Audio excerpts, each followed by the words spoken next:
Adapun sesungguhnya pertolongan kita ialah datang dari Allah Bapa, pencipta kali langit dan bumi, Allah yang setia, Allah yang tidak pernah meninggalkan perbuatan tangannya.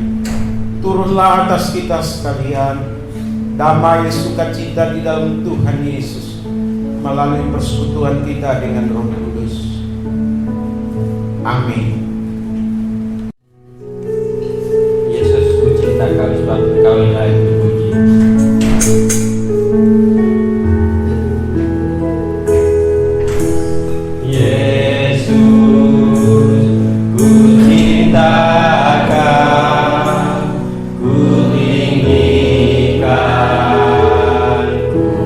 Aku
Tetap dalam doa. Terima kasih Tuhan Yesus. Engkau boleh memimpin kami dari rumah kami masing-masing, yang jauh yang dekat. Kami boleh berada di tempat ini. Terima kasih atas penyertaan Tuhan Yesus. Kami boleh berada di tempat ini. Kami mengucap syukur atas kasih karena yang telah kami limpahkan kepada kami. Kami sudah boleh diberikan kekuatan, diberikan kesehatan, diberikan kemampuan untuk melewati hari-hari kami. Yang baik, ya Tuhan Yesus. Kami datang ke tempat ini. Kami datang menyerahkan hidup kami sepenuhnya ke dalam tangan kasih. Engkau tahu keberadaan kami. Inilah kami ya Tuhan Yesus. Ampuni kami dari setiap dosa yang kami lakukan, dosa yang tidak berkenan kepadamu, yang tidak berkenan kepada sesama kami Tuhan Yesus. Saat ini Tuhan Yesus, kami datang kepadamu mengucap syukur karena Engkau telah mengampuni kami untuk berada di tempat ini Tuhan Yesus. Engkau telah melihatkan kami Tuhan Yesus. Terima kasih Tuhan Yesus. Berdoa juga Tuhan untuk setiap pergumulan hidup kami Tuhan Yesus. Kami taruh ke dalam tangan kasih. Karena kami tahu Engkau yang memberi kekuatan kemampuan kepada kami untuk melewati setiap masalah yang kami hadapi. Terima kasih Tuhan. Yang sakit Tuhan berikan, yang berduka Tuhan hiburkan. Kembali persiapkan diri kami untuk masuk di dalam ibadah yang akan mengambil bagian dalam pelayanan. Tuhan mampukan untuk melayani dia. Hamba Ibu yang akan menyampaikan kebenaran firman Tuhan pakai. Biarlah melalui firman Tuhan kami boleh dimenangkan, kami boleh dikuatkan, kami boleh dikuatkan dan dilimpahkan. Setiap kami yang mendengarkan kebenaran firman, mampukan kami agar kami memahami kebenaran firman dan kami pakai untuk kemenangan-Mu di tempat di mana kami berada Yesus. Terima kasih Tuhan, pakailah kami sebagai terang dunia Yesus. Dengan tengah kehidupan masyarakat, biarlah kami boleh menjadi teladan, kami boleh menjadi contoh yang baik untuk setiap masyarakat Yesus. Terima kasih Tuhan. Kami berdoa Tuhan Yesus untuk bangsa dan negara kami Yesus. Berikan bangsa kami, kita yang membentuk bangsa kami, kita juga akan memelihara kami Yesus. Terima kasih Tuhan. Berkati aparat pemerintah di negara kami Yesus. Dari yang tertinggi sampai yang terendah, Tuhan pakai mereka untuk mereka boleh melayani dengan baik kesejahteraan masyarakat seluruh Indonesia Yesus. Terima kasih Tuhan. Serahkan kepada kami hari ini ke dalam tangan kasih Yesus. Biarlah boleh berjalan dengan baik dan kami rindu Roh Kudus turun di tengah-tengah kami untuk melumpuhkan kami, mengurapi kami untuk boleh beribadah hari ini. Inilah doa kami Tuhan, hanya di dalam nama Yesus kami mengucap syukur dan berdoa. Haleluya, percaya katakan amin. Ya, masih tetap berdiri, kita akan membaca kebenaran firman Tuhan. Tuhan adalah gembalaku.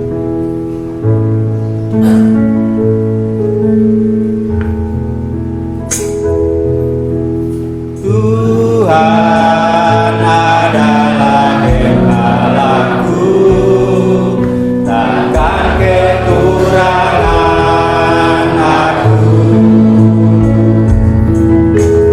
Dia memberikan aku di padang yang berumput hijau. Dia memberiku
Itulah yang menghibur aku.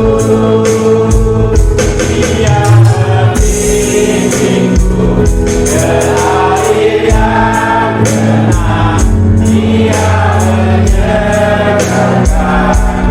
jiwaku.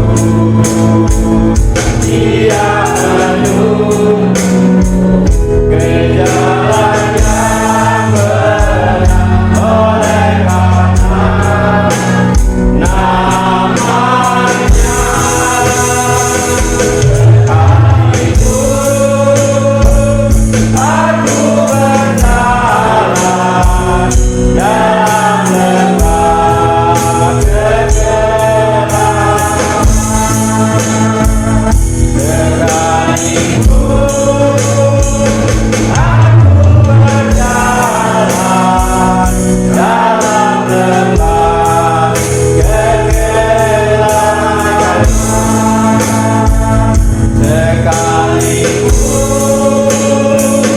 aku berjalan dalam lembah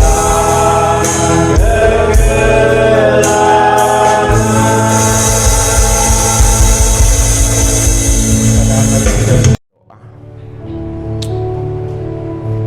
Tuhan Yesus, Engkau adalah gembala kami,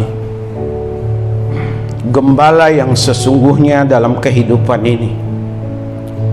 Sekalipun kami ada di dalam lembah kekelaman,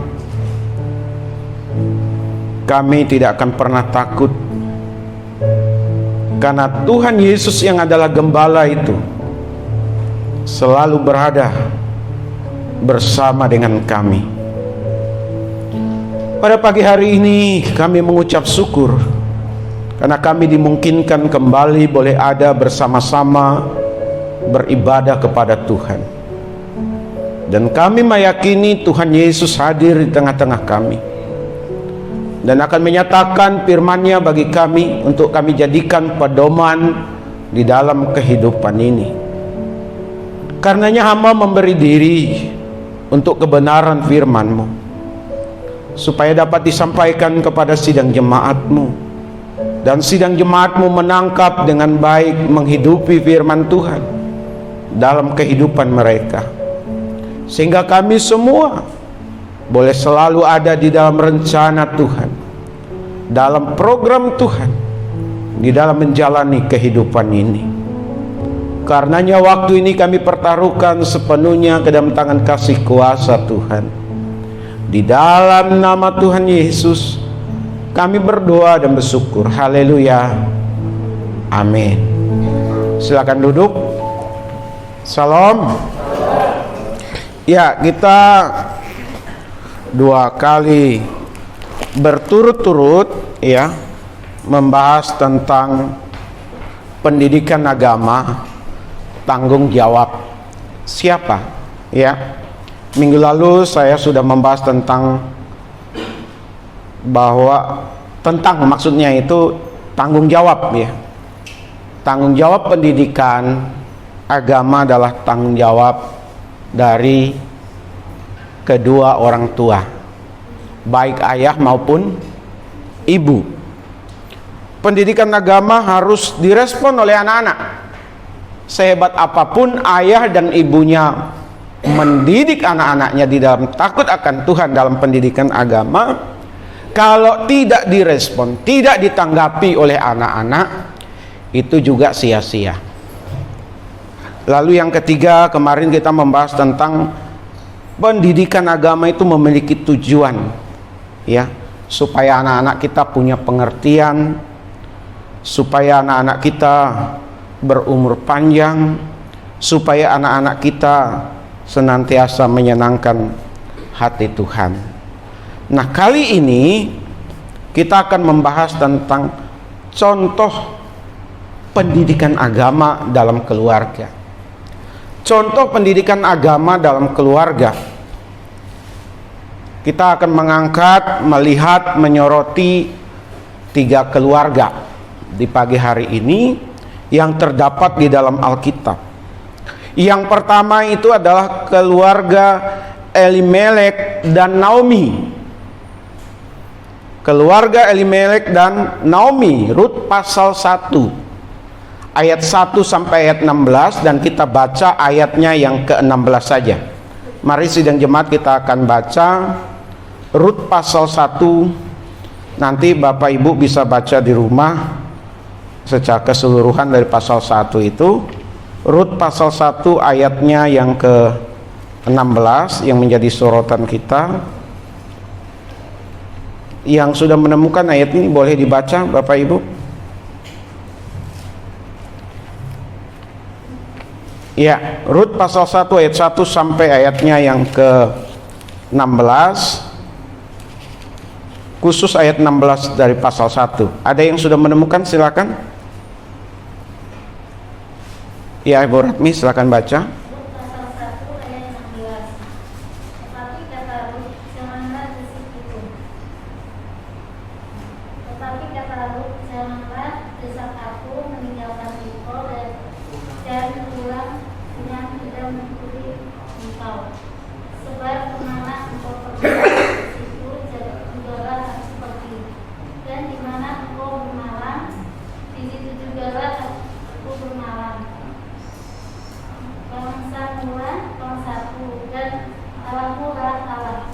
Perhatikan baik-baik sidang jemaat, Allahmu lah Allahku. Siapa itu Rut? Rut adalah seorang perempuan Moab. Statusnya sebagai menantu bagi Naomi. Naomi punya anak 2 orang dan semuanya sudah bermenantu. Tetapi kedua anak Naomi dan Elimelek ini sudah meninggal. Tetapi yang menarik di sini Bapak Ibu dan sidang jemaat semua, yang menarik di sini adalah bagaimana menantu daripada Naomi ini bisa percaya kepada Tuhan. Kalau tidak melalui Elimelek dan Naomi. Artinya apa, sidang jemaat? Artinya bahwa keluarga Elimelek dan Naomi ini adalah keluarga yang benar-benar hidup di dalam Tuhan. Tidak sebatas teori, tetapi mempraktekkan kehidupan beragama sebagai pengikut Tuhan. Jadi tidak hanya menyatakan diri mereka sebagai orang percaya, tetapi kepercayaan mereka kepada Tuhan itu benar-benar dipraktekkan, benar-benar dirasakan, dialami di dalam komunitas keluarga kecil itu. Bapak Ibu sidang jemaat semua, termasuk remaja-remaja, keluarga Elimelek dan Naomi, suami istri dan kedua anaknya, itu adalah orang-orang yang benar-benar takut akan Tuhan. Mereka sungguh-sungguh percaya kepada Tuhan, sekalipun mereka berada di Moab, di negara atau di tengah-tengah bangsa yang hidupnya tidak mengenal Tuhan. Sekalipun ada penafsir yang mengatakan Elimelek dan Naomi salah memilih tempat. Ada yang mengatakan penafsir bahwa Elimelek dan Naomi tidak kuat, tidak tahan menghadapi penderitaan di Bethlehem pada musim kelaparan, dan mereka mau cari aman. Mereka tinggalkan Bethlehem, rumah roti, dan pergi ke Moab, mengungsi untuk mendapatkan kehidupan yang lebih baik. Dianggap salah jalan, salah langkah. Mereka tidak siap hidup serba kekurangan, ada dalam kesulitan di dalam mengikut Tuhan. Ada penafsir yang mengatakan demikian. Tapi saya mau mengatakan keluarga Elimelek dan Naomi ini, dia juga ingin memiliki masa depan yang lebih baik. Sekalipun katakanlah harus merantau ke negeri orang yang tidak mengenal Tuhan.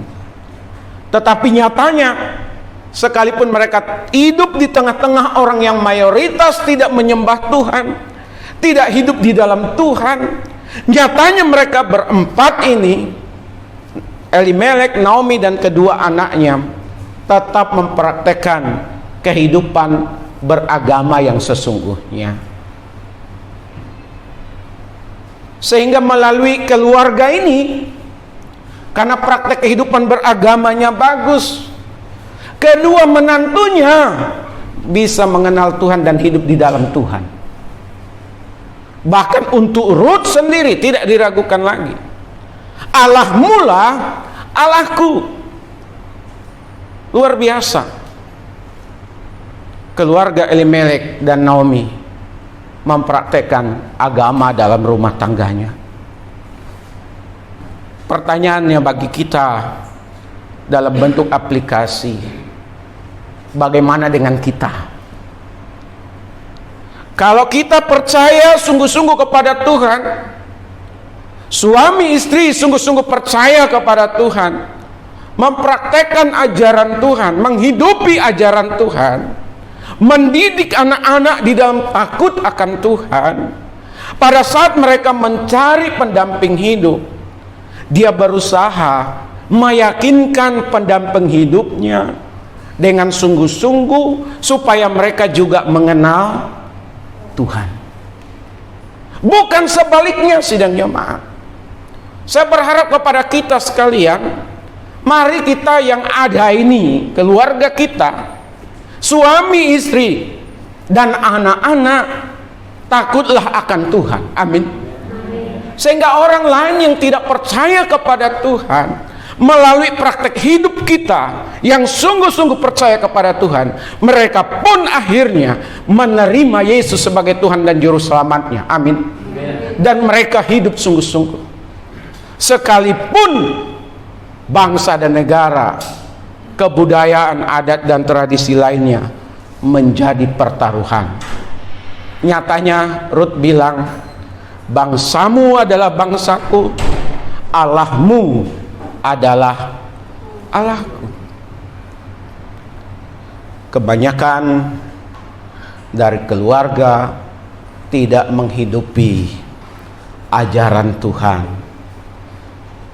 tidak benar-benar hidup sebagaimana yang Tuhan mau, tidak sungguh-sungguh memberi diri bagaimana hidup yang sebenarnya.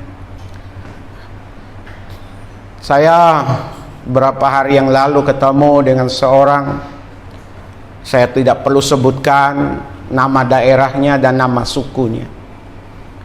Lalu dalam pembicaraan dia katakan begini, dari kakek nenek kami ditelusuri kalau kira-kira 7 turunan. Semua kakek nenek kami keturunan sebelumnya sampai kepada orang tua saya, ayah dan ibu saya, dia katakan beriman kepada Yesus. Luar biasa. Dia katakan 7 turunan sebelumnya sampai ke bapak ibunya percaya kepada Yesus. Lalu saya tanya, bapak sendiri bagaimana? Lalu dia bilang, karena istri bukan seiman, saya harus mengikuti jejak istri.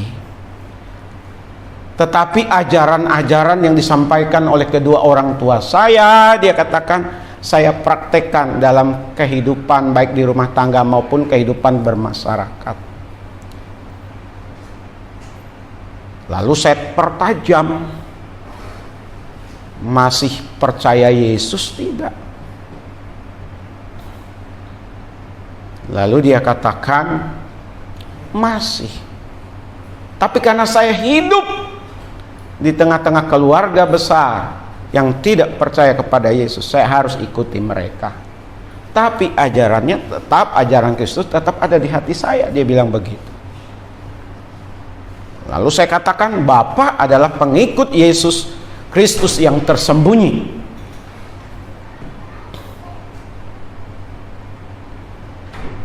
Saya hanya mengatakan Bapak adalah pengikut Yesus Kristus yang tersembunyi. Tetapi nanti perjalanannya kita tidak tahu, Bapak Ibu. Apakah dia tetap mempercayakan dirinya kepada Tuhan? Lalu bagaimana dengan anak-anaknya? Saya pikir ini orang udah separuh jalan, tidak lagi serius di dalam mengikut Yesus Kristus sebagai Tuhan dan Juru Selamat.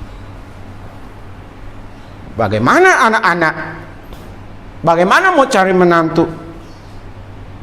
Kalau di dalam beriman kepada Yesus sudah setengah jalan, sulit. Tuhan mau setiap pengikutnya itu komitmen. Tuhan selalu harus nomor satu dalam prioritas segala-galanya. Dalam mengikut Yesus itu harus sepenuhnya ikut Yesus, tidak setengah-setengah, tidak tersembunyi, terang-terangan. Karena Tuhan sudah mengatakan juga, pikul salib, bayar harga, tidak mudah. Siapa yang menyangkal aku, kata Tuhan, siapa yang menyangkal aku akan kusangkal. Dan itu berawal di tengah-tengah keluarga. Amin. Kalau keluarga itu sungguh-sungguh menghidupi imannya kepada Yesus, percaya sungguh-sungguh, maka tidak hanya suami istri, tapi juga anak-anak. Tidak hanya anak-anak, tetapi juga menantu. Memang kita sadari, kita pahami bersama-sama, memilih agama itulah adalah hak asasi. Benar, bebas. Dia mau menentukan agama apa, silahkan. Mau dijalani seperti apa, silahkan. Beragamalah, beragama yang benar. Tetapi saya mau katakan beragama, beriman, beragama, agama Kristen, berimannya sungguh-sungguh kepada Yesus Kristus. Amin. Praktekkan. Jangan hanya mengatakan saya ini orang Kristen, KTP saya KTP-nya Kristen, tapi tidak pernah berdoa, tidak pernah ke gereja, tidak pernah pelayanan.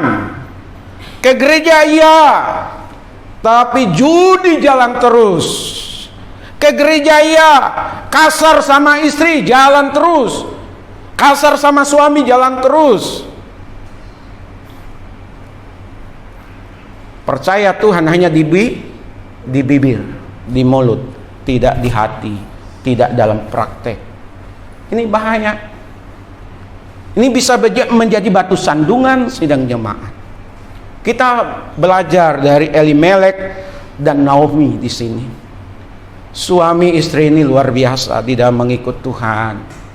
Sekalipun mereka berada di tengah-tengah komunitas orang yang tidak percaya kepada Tuhan, dia sanggup, mereka suami istri sanggup mendidik anak-anaknya di dalam takut akan Tuhan. Menantu mereka pun akhirnya percaya kepada Tuhan. Bapak Ibu, banyak orang mengatakan terang sama gelap tidak pernah bersatu dan tidak bisa menyatu. Itu Alkitab. Tapi banyak juga orang yang mencoba-coba untuk menyatukan dan akhirnya tidak bisa. Dan banyak yang harus dikoreksi, banyak yang harus dipertaruhkan, banyak yang harus dikorbankan sidang jemaat. Daripada harus banyak dikoreksi, daripada banyak yang harus dikorbankan, daripada nanti banyak air mata, daripada nanti banyak penyesalan, kenapa tidak di titik awal? Di awal diantisipasi. Katakan ya, saya sebagai orang beriman, keluarga saya orang yang beriman kepada Yesus, terus terang berkata demikian daripada tersembunyi. Ini khusus yang muda-muda ini nanti. Ya, yang muda-muda, anak-anak remaja, termasuk anak saya. Jangan malu mengatakan bapaknya sebagai pendeta, bapaknya sebagai gembala sidang. Keluarga kami keluarga Kristen.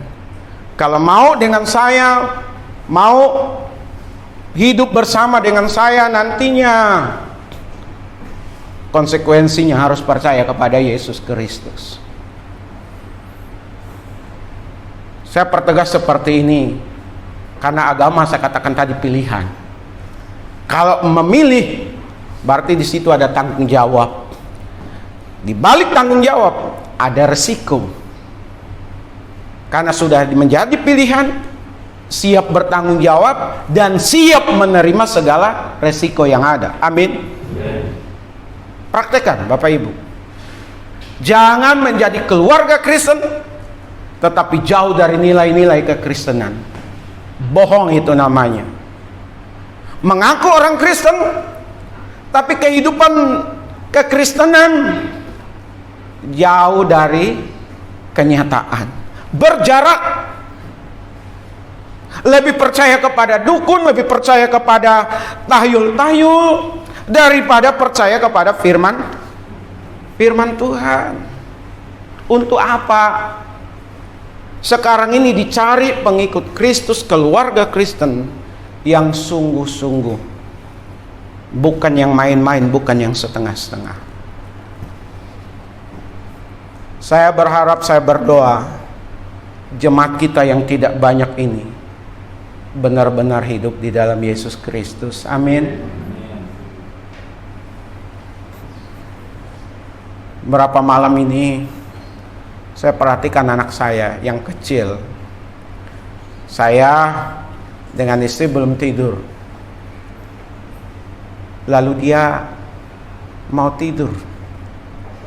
Dia lipat tangannya, lalu dia berdoa. Doa mau tidur itu. 6 tahun jalan 7 tahun. Puji Tuhan. Sekalipun gaya doanya, cara bicaranya, dia mengutip banyak kutipan doa yang saya ucapkan. Dia katakan, Tuhan Yesus, seperti tadi malam, Tuhan Yesus, saya mau tidur, jauhkan dari segala kejahatan, dari niat-niat jahat, kuasa-kuasa kegelapan. Mungkin dia belum mengerti, tapi dia sudah menyebut kuasa-kuasa kegelapan. Selesai dia berdoa, saya peluk, saya cium. Makasih ya nak, kamu sudah bisa berdoa. Tanya mamanya nanti sidang jemaat. Mudah-mudahan sampai nanti dia dewasa, sampai dia berkeluarga, sampai dia punya anak, punya cucu, sampai berakhir kehidupan di dunia ini, tetap Yesus. Tetap Yesus, apapun kata orang, Yesus itu manusia. Yesus itu bukan Tuhan. Pengikut Yesus itu kafir. Para pengikut Yesus itu sesat. Manusia yang paling celaka, penghuni sorga, penghuni neraka. Dan banyak lagi pelabelan lainnya yang disematkan kepada orang Kristen, kepada keluarga kita yang mau sungguh-sungguh ikut Tuhan. Wajar-wajar saja, sah-sah saja mereka mengatakan demikian. Kita tidak perlu marah, kita tidak perlu malu, kita tidak perlu minder sidang jemaat. Karena Bapak Ibu dipilih oleh Tuhan. Bukan aku yang memilih, bukan kita yang memilih Tuhan, tapi Tuhan yang memilih kita. Itu firman Tuhan. Dan kita harus percaya sepenuhnya kepada Alkitab ini. Karena sampai hari ini, inilah firman Tuhan. Amin. Hidupi. Yang kedua, keluarga Yusuf dan Maria. Kalau tadi keluarga Elimelek dan Naomi contoh dalam hal pendidikan agama yang berhasil. Yang kedua, keluarga Yusuf dan Maria. Di Lukas pasal 2 ayat 5. Lukas pasal 2 ayat 21, 2 ayat 41. Bagaimana Yusuf dan Maria ini sidang jemaat mengikuti tradisi keagamaan. Ya. 8 hari setelah Yesus Kristus lahir dalam rupa manusia dan menjadi manusia, dia dinamai dan dia disunat. Sidang jemaat. Sunat itu adalah praktek agama Yudaisme. bahwa orang Yahudi wajib disunat sebagai anak laki-laki. Karena disunat itu tanda perjanjian bahwa mereka adalah bangsa yang dipilih oleh Tuhan. Yusuf dan Maria tidak mau mengabaikan itu. Yusuf dan Maria melakukan itu semua, sidang jemaat. Sampai setiap tahun Maria dan Yusuf selalu datang ke Yerusalem, ke Bait Allah. Saat Yesus lahir sampai Yesus berusia 12 tahun yang dicatat oleh Alkitab. Karena Bapak Ibu tidak akan menemukan dari usia 12 tahun ke atas sampai usia 29 atau 30 tahun ke bawah. Nggak ada kisahnya, sidang jemaat. Hanya dari 0 tahun sejak dalam kandungan, ya, bahkan sebelum dalam kandungan itu dan nubuatan. Kalau bicara Yusuf dan Maria setelah proses kehamilan Maria sampai Yesus lahir, lalu sampai usia 12 tahun. Selesai. Tidak dimuat lagi di dalam Alkitab. Karena Alkitab mencatat kalau semua ditulis tidak akan muat. Itu saja tebalnya 27 kitab, jarang Bapak Ibu baca. Jujur ya. Apalagi kalau 12 tahun sampai usia 29 tahun ditulis. Tapi kalau urusan baca WA, ya, lihat YouTube, yang remaja game, bisa berjam-jam. Diubah, bukan nggak boleh baca WA, bermedia sosial. Alkitab dibaca. Agak lari sedikit ini. Tetapi kita melihat keluarga Yusuf dan Maria ini luar biasa mempraktekkan kehidupan beragama. Ya. Mari Bapak Ibu, siapapun kita, dimanapun kita, sama seperti Elimelek, Naomi, keluarga Yusuf, kita harus ikut tradisi-tradisi, kegiatan-kegiatan yang diselenggarakan di gereja. Amin. Apa? Ibadah hari Minggu. Usahakan, sidang jemaat. Ibadah hari Minggu usahakan. Karena dari sana anak-anak akan melihat orang tuanya. Orang tua saya ke gereja, saya pun harus ke gereja. Amin. Orang tua mendorong anak-anak tidak hanya ayo ke gereja, tapi orang tuanya lebih dulu bersiap-siap, mempersiapkan diri untuk bergereja. Natal lain sebagainya. Ikut. Beri contoh kepada anak-anak kita bahwa kita ini adalah orang tua yang benar-benar mau hidup di dalam Tuhan. Bapak Ibu, tidak mudah, apalagi di era sekarang ini, ya, dengan segala kemajuan teknologi yang ada, pengkhotbah pun di luar sana jauh lebih hebat Bapak Ibu daripada khotbah gembala sidangnya di tempat ini. Betul? Iyalah, harus diakui juga. Ya, pendeta-pendeta hebat di YouTube banyak. Tiap minggu, tiap saat mau cari topik apa saja ada. Tapi kan Bapak Ibu, kenapa harus di sini? Kenapa harus bergereja di GKRI, Epifania Penjaringan, Jakarta Utara? Gak bisa datang ikuti di YouTube. Bisa jadi, udahlah, gak usah ke gereja, cukup nonton di YouTube. Bosan dengan pendeta parang, lihat yang lain, yang lebih canggih, yang lebih maju, yang lebih terkenal, yang lebih berpengaruh. Kalau masa pandemi mungkin saja iya, tapi sekarang masa pandemi sudah mulai, bukan lewat ini, udah mulai. Jakarta kalau tidak salah sudah di level 2. Maaf, di level 1 ya sekarang. tetap pakai masker. Kemarin saya menghadiri salah satu acara akbar begitu. Semua kita pakai masker sidang jemaat. Semua. Tapi saat berfoto bersama, kita diminta untuk lepas masker. Karena semua udah divaksin. Ayo buka masker, foto. Lalu buru-buru tutup lagi. Ya di gereja juga begitu. Kalau bicara takut, siapa sih yang nggak takut sidang jemaat? Betul ya? Takut. Yang muda, yang tua, yang berumur. Sama kita kalau boleh umur kita panjang. Jaga kesehatan termasuk mentaati protokol kesehatan.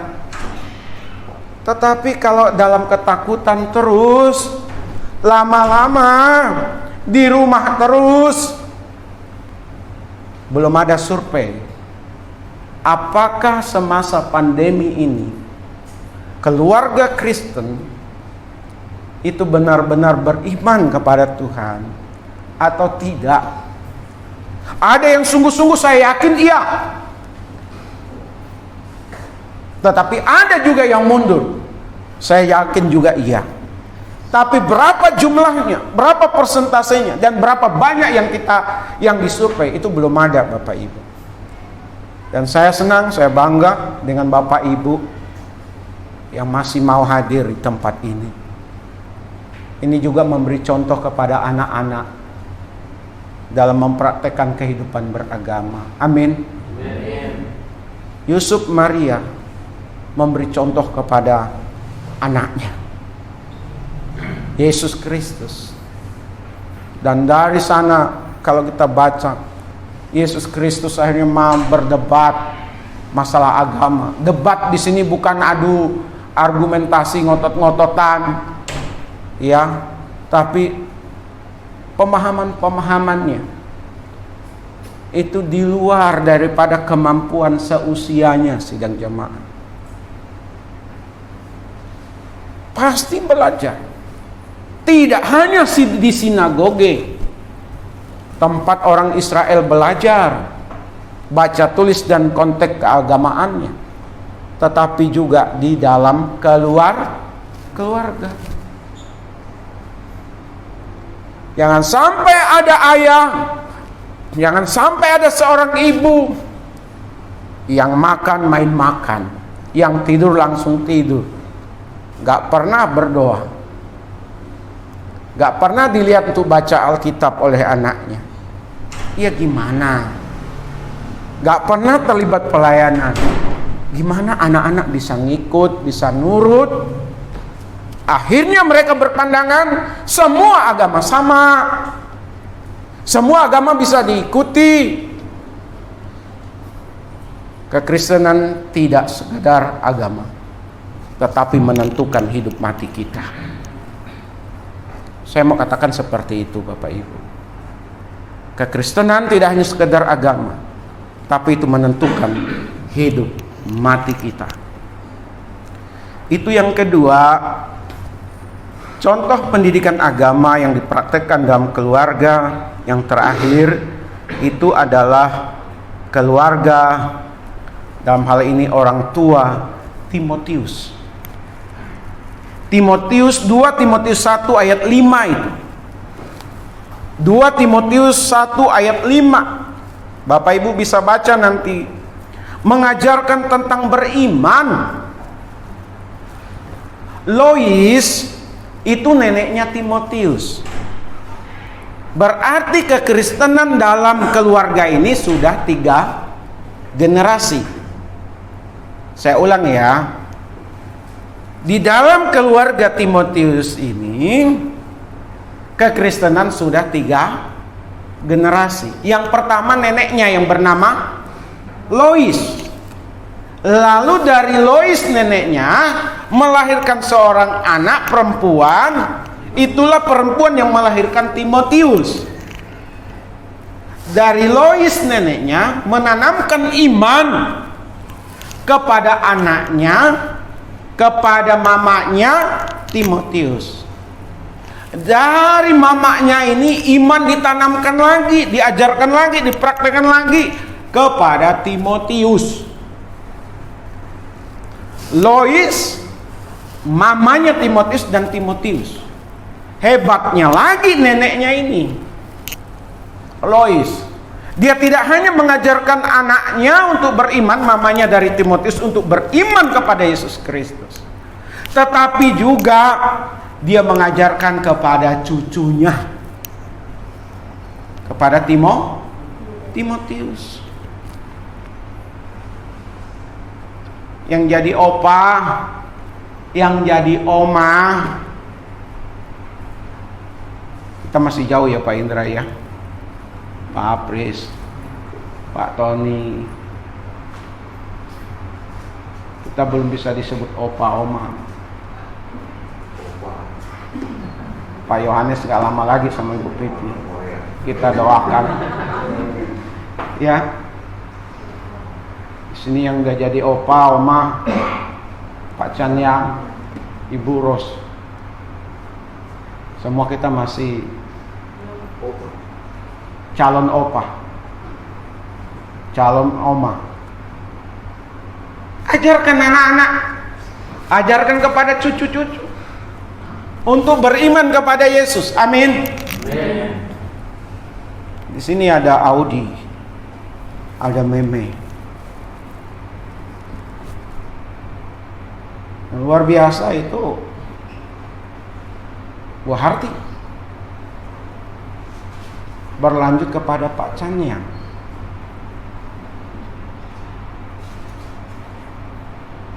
Pasti mengingatkan juga untuk anak-anak ini, cucu-cucunya. Ibu Mariam, itu orang tuanya Bu Pipi ya, mertuanya Pak Yohanes. Orang yang setia kepada Tuhan. Saya yakin juga mengasuh anak-anak dari Pak Yohanes. Anak-anak itu diajarkan untuk beriman kepada Tuhan.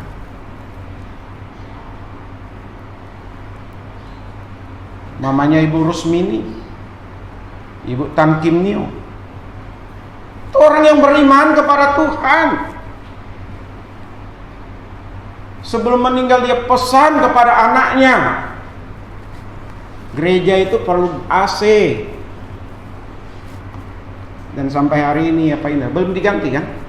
Yang ini, yang 2 PK itu warisan iman. Dia minta kepada anaknya untuk membelikan AC bagi gereja karena gereja jemaat beribadah kepanasan. Anaknya mengeksekusi. Itu praktek iman sidang jemaat. Luar biasa. Orang tua Bu Santi. Ya. Paparan saya nggak bisa bergereja di tempat Bapak lagi. Selain jauh jalan kaki naik bajai. Saya bilang cari gereja yang terdekat. Dan memang iya. Sampai akhir pun tetap beriman kepada Tuhan itu. Iya Bu Santi ya. Tetap.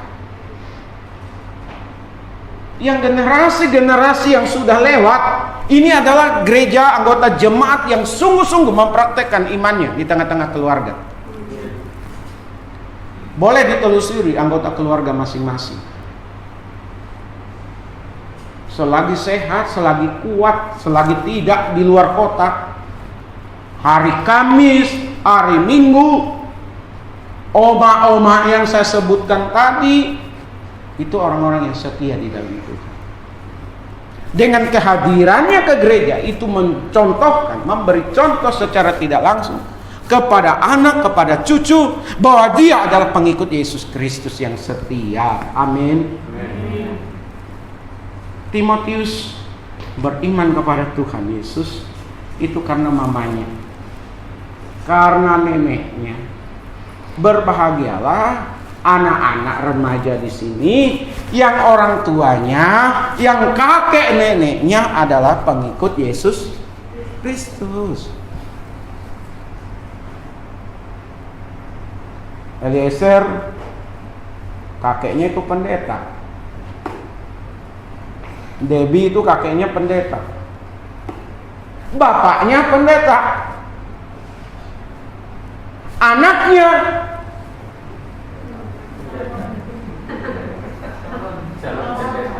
calon pendeta. Saya tidak pernah memaksa sidang jemaat, dan saya tidak pernah menganjurkan. Karena banyak saya temui anak-anak pendeta, kalau boleh memilih jangan menjadi anak pendeta katanya. Karena sorotan terhadap anak-anak pendeta itu tajam Bapak Ibu.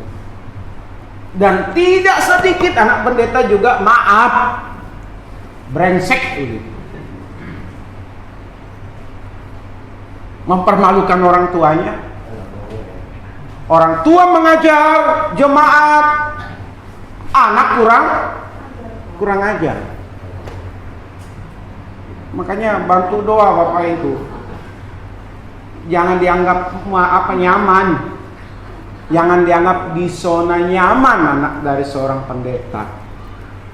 Tetapi berbahagialah karena sudah lahir dari keluarga pendeta. Tinggal menjalani, menghidupi. Tanggung jawab saya sebagai pendeta berat. Bertanggung jawab kepada Tuhan untuk jemaat. Bertanggung jawab kepada Tuhan untuk anak-anak. Jangan sampai anak-anak nanti tidak beriman kepada Tuhan Yesus. Apa kata dunia? Memang sekali lagi agama adalah pilihan, tetapi tidak bisa dipungkiri itu karena penanaman awal dari orang tua. Kalau orang tua dengan sungguh-sungguh menanamkan iman kepada anak-anaknya secara terus-menerus, berulang-ulang, berdoa digumuli, mereka akan menjadi pengikut Kristus yang militan. Amin. Dan kita berharap anak-anak kita, cucu-cucu kita, menantu-menantu kita adalah menjadi pengikut Kristus yang militan, mewarisi iman yang ada dari orang tuanya. Jadi ini yang saya bisa bagikan kepada kita sidang jemaat. Contoh keluarga dalam pendidikan agama. Ada keluarga Elimelek dan Naomi, ada keluarga Yusuf dan Maria, dan ada keluarga atau orang tua dari Timotius, baik neneknya maupun dari pihak mamanya. Tuhan Yesus memberkati kita sekalian. Mari kita tundukkan kepala kita satu di dalam doa. Bapa di sorga, terima kasih kami sudah mendengar kebenaran firman-Mu. Biarlah firman-Mu itu menjadi bagian di dalam kehidupan kami. Dan di dalam nama Tuhan Yesus, kami boleh menjadi orang tua yang baik, keluarga yang baik bagi anak-anak kami, bagi menantu-menantu yang ada, bagi cucu-cucu yang ada. Dan di dalam nama Tuhan Yesus, melalui diri kami, anak-anak kami nanti, keturunan-keturunan kami nanti, menjadi pengikut-pengikut Kristus yang militan di tengah-tengah dunia yang tidak mudah untuk dijalani. Di dalam nama Tuhan Yesus, kami sambut, kami terima firman Tuhan ini. Dan sebentar kami akan masuk dalam perjamuan kudus. Kami memberi diri, mempersiapkan diri untuk ada di dalamnya. Dan mari Tuhan, Engkau yang memberkati roti dan air anggur yang ada sebagai lambang tubuh dan darah Tuhan Yesus. Di dalam nama Tuhan Yesus kami berdoa dan bersyukur. Haleluya. Amin.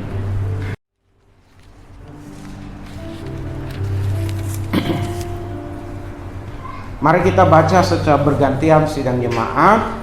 1 Korintus 11 ayat 23 sampai ayat 32. Saya akan membaca secara ayat yang 23 atau ayat yang ganjil. Sidang jemaat ayat 24. Kita membacanya secara bergantian.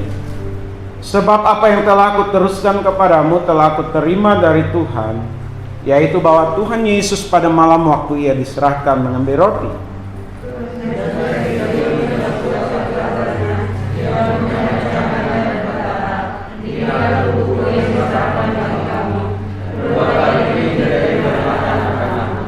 Demikian juga ia mengambil cawan sesudah makan lalu berkata, cawan ini adalah perjanjian baru yang dimeteraikan oleh darahku.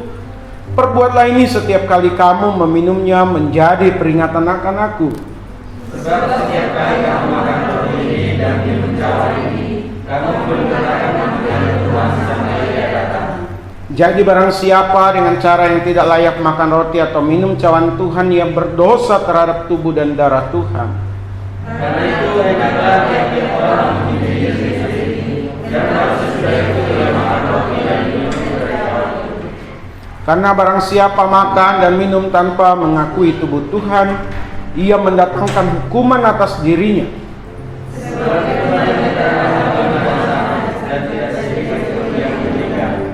Kalau kita menguji diri kita sendiri, hukuman tidak menimpa kita.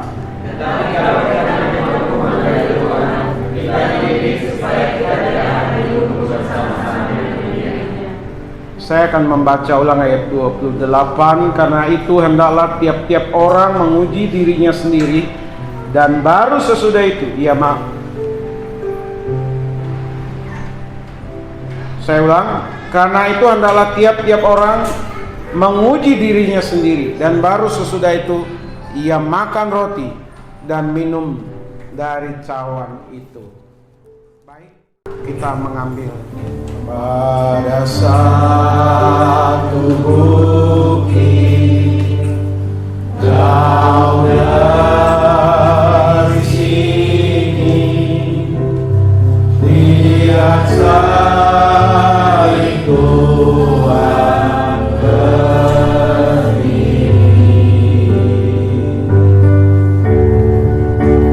Sepotong kayu kasar, tanah dosa besar, di sana Tuhan tundang mati. Ku datang pada salib itu,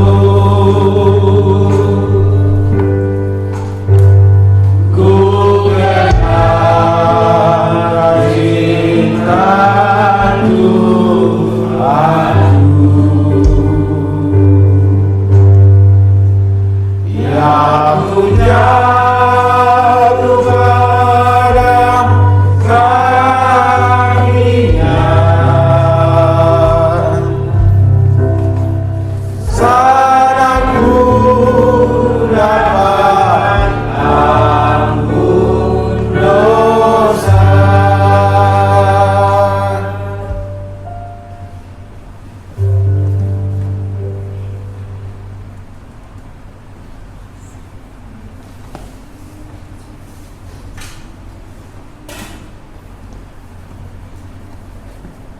Sidang jemaat, saya undang kita untuk berdiri dari tempat duduk masing-masing dengan sikap doa. Kita mau mengangkat roti di sebelah tangan kanan kita. Lebih dari 2000 tahun yang lalu, Tuhan Yesus yang tidak bersalah ditangkap, diadili sedemikian rupa dalam pengadilan yang tidak adil. Ia diperlakukan semena-mena, direndahkan di batas kemanusiaan. Ia disesah, ia dicaci maki, ia dimahkotai duri, dipaksa memikul salib menuju Golgota. Setibanya di Golgota, kaki dan tangannya dipaku di atas kayu salib, bahkan mati di atas kayu salib demi Bapak Ibu, demi kita semua, yang dimana kita harus binasa karena hukuman dosa. Diangkat, dipulihkan, diselamatkan. Yang tadinya kita adalah seteru atau musuh Allah, diubahkan menjadi kekasih-kekasih Allah. Yang tadinya kita dikutuk menjadi orang-orang yang diberkati dan penuh keberkatan yang daripada Allah. Semua oleh karena Yesus Kristus dan pengorbanannya di atas kayu salib. Dan untuk mengingat peristiwa itu, apa yang sudah dilakukan dikerjakan dalam karya penyelamatan. Marilah sidang jemaat, kita mau makan roti yang merupakan lambang tubuhnya ini. Dan kita mau makan bersama-sama sekaligus mempersiapkan diri untuk kedatangannya yang kedua kali. Karenanya, makanlah. Kita angkat air anggur di sebelah tangan kanan kita. Dari tubuhnya yang disesah, kepalanya yang dimahkotai duri, kaki dan tangannya yang dipaku, serta lambungnya yang ditusuk. Keluar darah yang menyucikan segala dosa kita. Darah yang menjadi pendamai sehingga kita ini menjadi kekasih-kekasihnya Allah, menjadi ahli waris kerajaan surga. Janji-janji Allah itu berlaku kepada kita karena iman kita kepada Yesus Kristus. Dan untuk mengingat peristiwa pengorbanan itu, sehingga Bapak, Ibu, dan saya diselamatkan, dan sekaligus mempersiapkan diri untuk menyongsong kedatangannya yang kedua kali, marilah kita minum air anggur yang merupakan lambang darahnya ini dengan penuh ucapan syukur kepadanya. Karenanya, minumlah.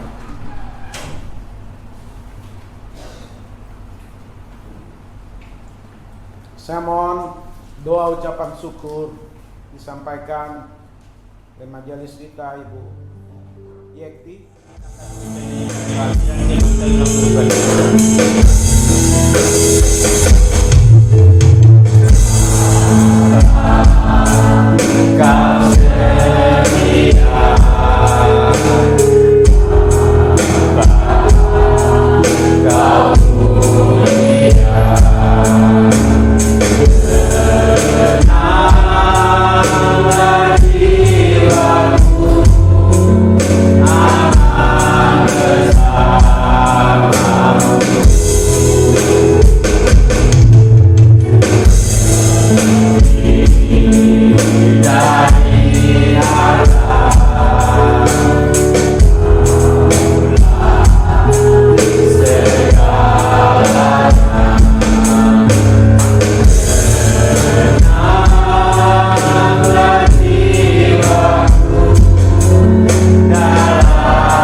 tidak pernah berkesudahan atas hidup kami.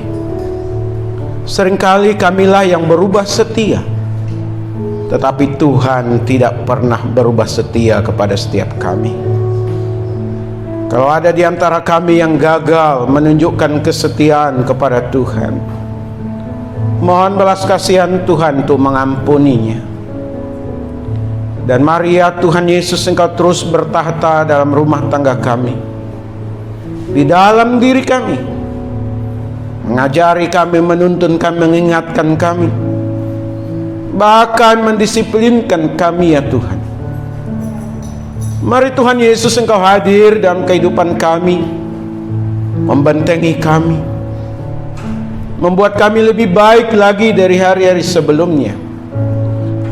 Kami dan keluarga besar GKRI Epifania, kami berdoa yang berkekurangan dicukupkan oleh Tuhan, yang berkelimpahan, berkelebihan secara berkat, biar mampu mengelola berkat-berkat yang ada, dan boleh menjadi saluran berkat bagi yang lainnya ya Tuhan. Untuk anak-anak dalam masa pertumbuhan, perkembangan, melalui kami orang tua dapat mendidik mereka, mendoakan mereka, mengajari mereka ya Tuhan.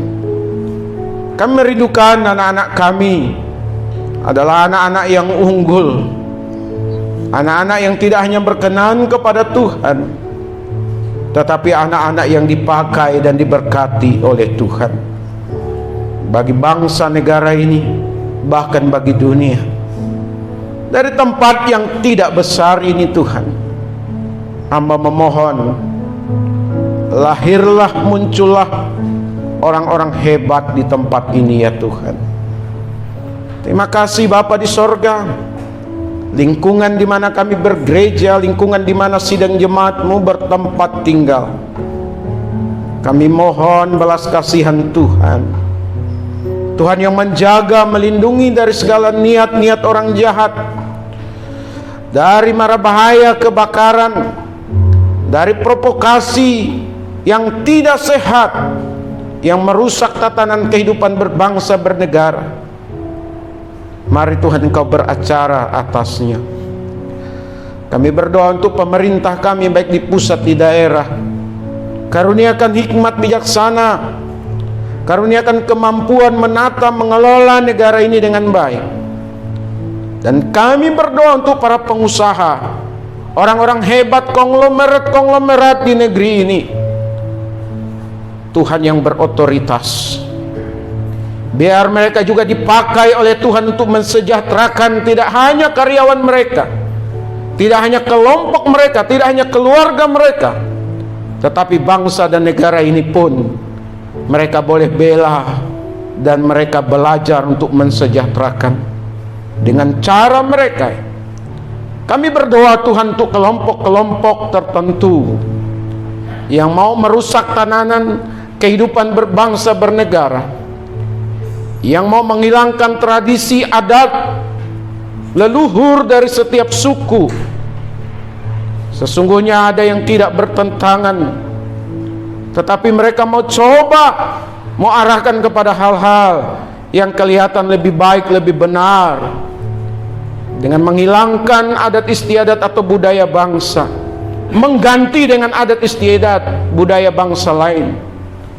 Kami berdoa ya Tuhan, segalanya itu adalah identitas bangsa. Kami berdoa Indonesia dari Sabang sampai Merauke tetap ada dalam kendali Tuhan. Kami berdoa juga untuk bangsa-bangsa di dunia ini, biar bersatu Tuhan, membangun kemanusiaan, mengoreksi diri, dan lebih lagi ya Tuhan memperhatikan lingkungan, supaya ada kelangsungan generasi yang akan datang, dengan tidak dirusaknya alam dan lain sebagainya. Bapa, hamba berdoa di dalam nama Tuhan Yesus, sidang jemaat-Mu dijaga, dipelihara oleh Tuhan. Hadirlah di tengah-tengah keluarga kami, dalam pekerjaan kami ya Tuhan. Belalah kami Tuhan, belalah kami Tuhan. belalah kami ya Tuhan. Jemaat-Mu mau kembali ke rumah masing-masing, sertai dalam perjalanan pulang, sebagaimana Tuhan menyertai saat mereka datang di tempat ini. Damai sejahtera dari Tuhan Yesus Kristus, itulah yang boleh memerintah hati dan pikiran kami. Terpujilah Tuhan Yesus. Mari kita bersama-sama mengucapkan doa Bapa kami. Bapa kami yang di sorga, dikuduskanlah namamu, datanglah kerajaan-Mu, jadilah kehendak-Mu di bumi seperti di sorga. Berilah kami pada hari ini makanan kami yang secukupnya, dan ampunilah akan kesalahan kami, seperti kami juga mengampuni orang yang bersalah kepada kami. Dan janganlah membawa kami ke dalam pencobaan, tetapi lepaskanlah kami daripada yang jahat. Karena Engkau yang punya kerajaan dan kuasa dan kemuliaan sampai selama-lamanya. Sidang jemaat milik Tuhan, kekasih-kekasih dari Tuhan Yesus, arahkanlah hati dan pikiran dan terimalah berkat yang daripada Allah. Adapun kasih karunia dari Bapa kita di sorga, damai sukacita di dalam Tuhan Yesus, pimpinan, penghiburan, pengajaran dari Roh Kudus menyertai setiap kita hari ini, besok, bahkan sampai selama-lamanya. Amin.